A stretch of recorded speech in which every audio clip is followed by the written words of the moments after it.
लिया, एक यहां ले लिया।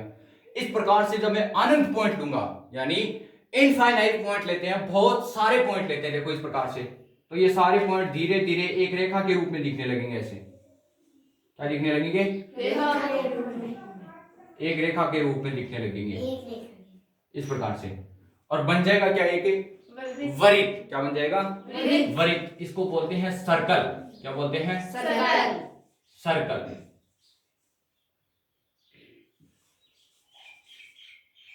क्या बन गया? सर्कल। यानी कि अब देखो परिभाषा क्या होती है, what is the definition of circle. यानी अगर तुम्हें सर्कल की परिभाषा पूछी जाए तो इसको परिभाषित कैसे करेंगे?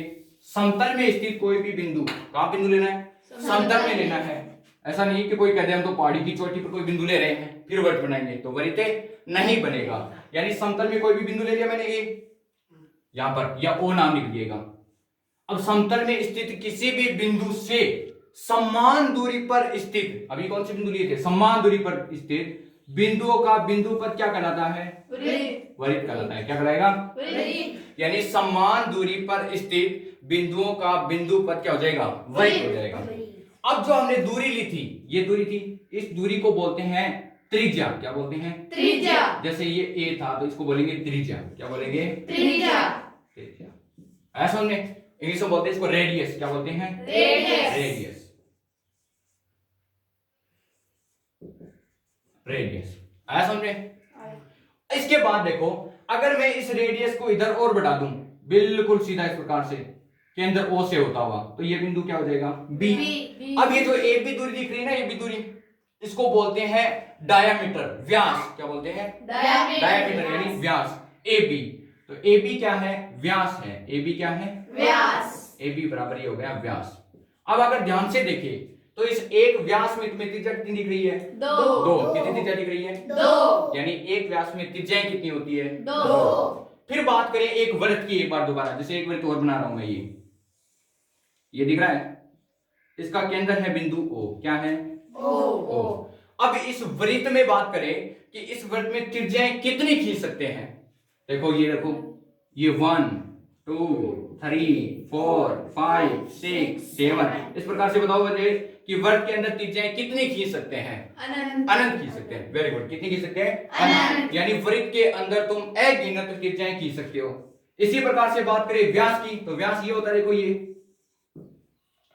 तो प्रश्न पूछेगा कि एक वृत्त में व्यास की संख्या अधिकतम कितनी हो सकती है, तो कितनी होती है? अनंत। कितनी होती है? त्रिज्या भी अनंत और व्यास भी अनंत। हो जाएगा याद? इनफाइनाइट, यानी कितने भी त्रिज्या खींच सकते हो और कितने भी वृत्त खींच सकते हो। अब बात करें कि ये जो दूरी होती है ना, ये मान लो मैं यहां से ए से चला और वापस पूरा का पूरा एक चक्कर लगा दिया, यहां आ गया, इसको बोलते हैं वृत्त की परिधि, सरकमफेरेंस। क्या बोलते हैं? सरकमफेरेंस। वृत्त की परिधि। क्या बोलते हैं इसको? वृत्त की परिधि। परिधि, सरकमफेरेंस ऑफ सर्किल। देखो परिधि का दूसरा नाम भी होता है, परिधि का दूसरा नाम क्या होता है? परिमिति, और एक परिमाप भी बोल सकते हैं। तो चाहे परिमिति बोले, चाहे परिमाप बोले और चाहे परिधि बोले, तीनों क्या है? एक ही नाम है। इंग्लिश में सरकमफेरेंस आएगा, केवल एक ही होता है। यानी इंग्लिश मीडियम वालों को बहुत आसानी होती है, वो केवल इतना कहने से काम चला लेंगे, ओह माय गॉड सरकमफेरेंस, अच्छा कर लेंगे यार, आएगा समझ में? इस प्रकार से आगे देखो।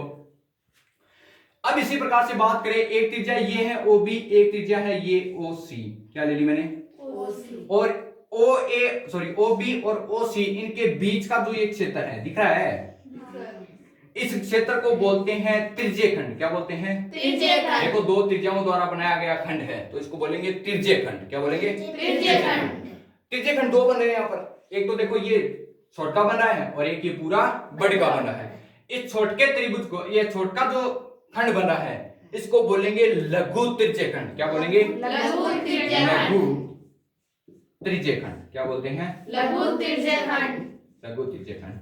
और जो ये बड़का दिख रहा ना, ये पूरा, ये बड़े वाला, इसको बोलेंगे दीर्घ त्रिज्यखंड। क्या बोलेंगे? दीर्घ त्रिज्यखंड। इस प्रकार से दीर्घ त्रिज्यखंड,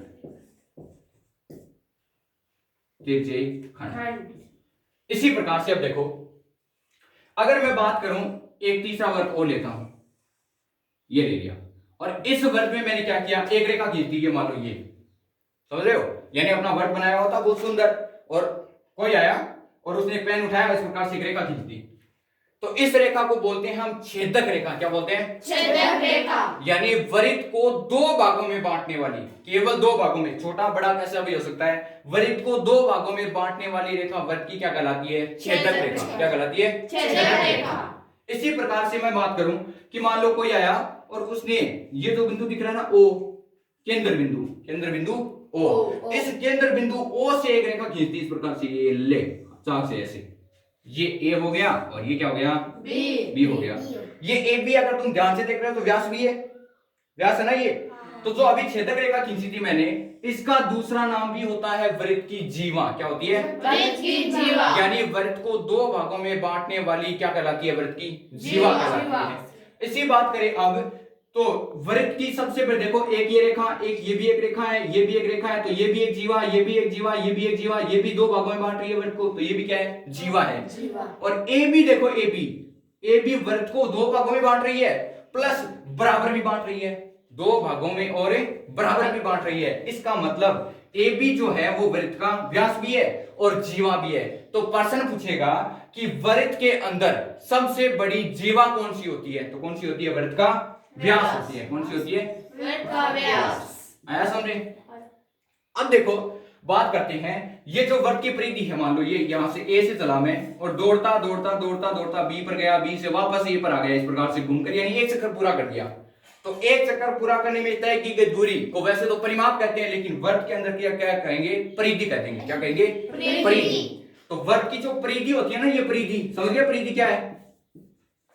परिधि समझ गया ना? चारों ओर एक चक्कर पूरा करने में तय की गई दूरी क्या कहलाती है? वृत्त की परिधि। इस परिधि में ये जो ए बी दिख रहा है ना तुम्हें, ए बी, मान लो ए बी की दूरी है, ये मान लो 5 सेमी है। कितनी है? 5 सेमी। अब यहाँ पर आप 5 नहीं लेंगे, हम यहाँ पर ले लेंगे इसको डी ले लेते हैं एक बार। क्या लेते हैं? डी। यानी ये जो दूरी है वो डी है। कितनी है? डी। इसमें मैं डी को व्यास बोलते हैं, तो परिधि के अंदर मैं व्यास का भाग दे देता हूं। परिधि में क्या करता हूं? व्यास का भाग देता हूं। तो परिधि बटा व्यास बराबर आएगा हमारे पास एक नियतांक, यानी नियत मान आएगा। ये चाहे कोई भी वृत्त ले लेना, चाहे छोटा लेना, चाहे इतना बड़ा लेना, चाहे इतना सा छोटा सा लेना, चाहे बिल्कुल और छोटा लेना, ये सब ये वृत्तों के लिए सत्य घटना है कि परिधि बटा व्यास, यानी जब भी परिधि के अंदर व्यास का भाग लगाओगे तो नियतांक आता है, जिसको हम बोलते हैं पाई। क्या बोलते हैं? पाई। इसको इस प्रकार से लिखते हैं, ये होता है पाई। समझ रहे हो?